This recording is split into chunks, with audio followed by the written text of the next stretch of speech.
Quando si parla del Rinascimento tedesco, il primo nome che viene in mente è quasi sempre Albrecht Dürer, ma c'è un altro artista, meno famoso al grande pubblico, che ha realizzato alcune delle opere più intense e sconvolgenti della storia dell'arte: Matthias Grunewald. E la cosa curiosa è che sappiamo pochissimo di lui. Persino il nome Grunewald probabilmente non era il suo vero cognome. Per secoli gli studiosi hanno fatto confusione sulla sua identità e ancora oggi molti aspetti della sua vita restano avvolti nel mistero. Nacque probabilmente tra il 1470 e il 1480 in Germania e lavorò in un periodo di grandi cambiamenti. Il Rinascimento, la Riforma protestante, profonde tensioni religiose stavano trasformando l'Europa. In questo contesto Grunewald sviluppò uno stile unico, lontanissimo dall'equilibrio e dalla serenità tipici del Rinascimento italiano.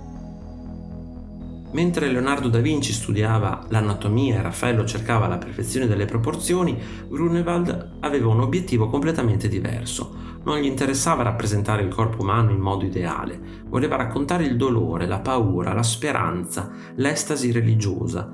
Le sue figure sembrano vive perché trasmettono emozioni potentissime, i volti piangono davvero, le mani si contorcono, i corpi sembrano soffrire insieme ai personaggi. Guardare un dipinto di Grunewald significa quasi entrare nella scena e vivere ciò che stanno provando i protagonisti.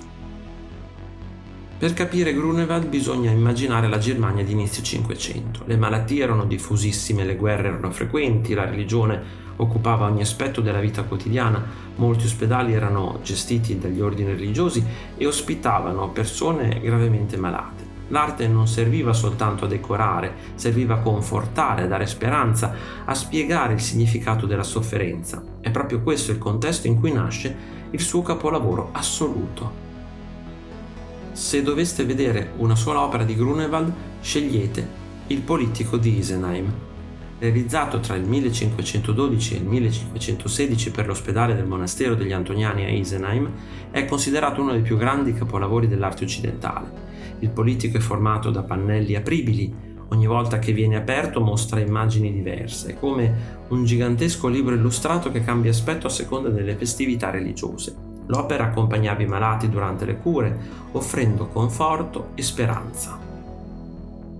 La scena più famosa del politico è la crocifissione.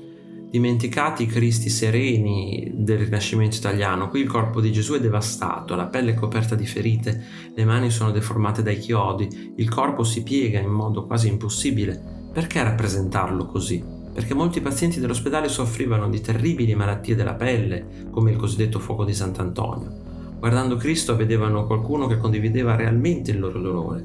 Era un'immagine pensata per dare conforto, non per spaventare. Una delle caratteristiche più sorprendenti di Grunewald è il suo uso del colore. I suoi rossi sono accesi, i verdi sembrano irreali, gli azzurri diventano luminosissimi. Ogni colore serve a trasmettere uno stato d'animo. Nella Resurrezione, ad esempio, Cristo esplode letteralmente in una luce dorata e multicolore. Sembra quasi una figura cosmica. I colori non descrivono semplicemente la realtà, raccontano il miracolo, l'emozione, la trasformazione. Tra le scene più spettacolari del politico troviamo la tentazione di Sant'Antonio. Qui Grunewald dà libero sfogo alla fantasia, mostri, creature fantastiche, animali impossibili, demoni, figure deformi, sembra quasi un film fantasy o horror moderno. Ogni creatura rappresenta le paure, le tentazioni e le sofferenze interiori dell'uomo. È una delle immagini più visionarie dell'intero Rinascimento. Guardando un'opera di Grunewald ci si accorge subito che non assomiglia né a Leonardo né a Raffaello. Le sue figure sono allungate, le espressioni sono intensissime, le luci sembrano quasi teatrali, i paesaggi assumono atmosfere misteriose. Molti storici dell'arte vedono nelle sue opere una straordinaria anticipazione dell'espressionismo. Il movimento artistico è nato 4 secoli dopo.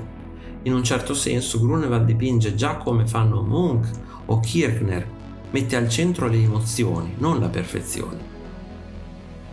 Per molti secoli Grunewald rimase quasi nell'ombra. Il successo di Dürer oscurò completamente la sua fama.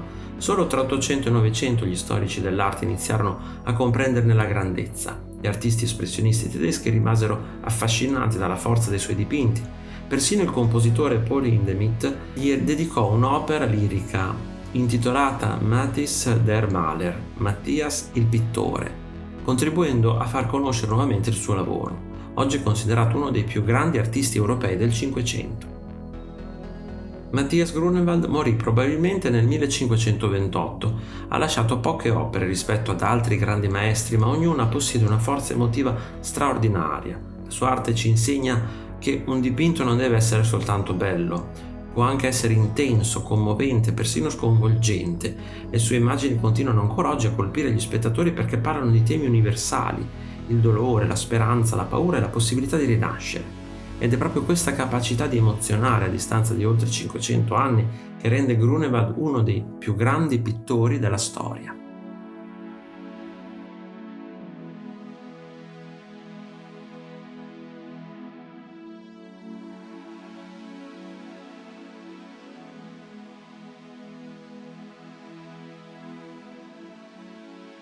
Se ti è piaciuto il video, iscriviti al canale, lascia like e condividilo con i tuoi amici.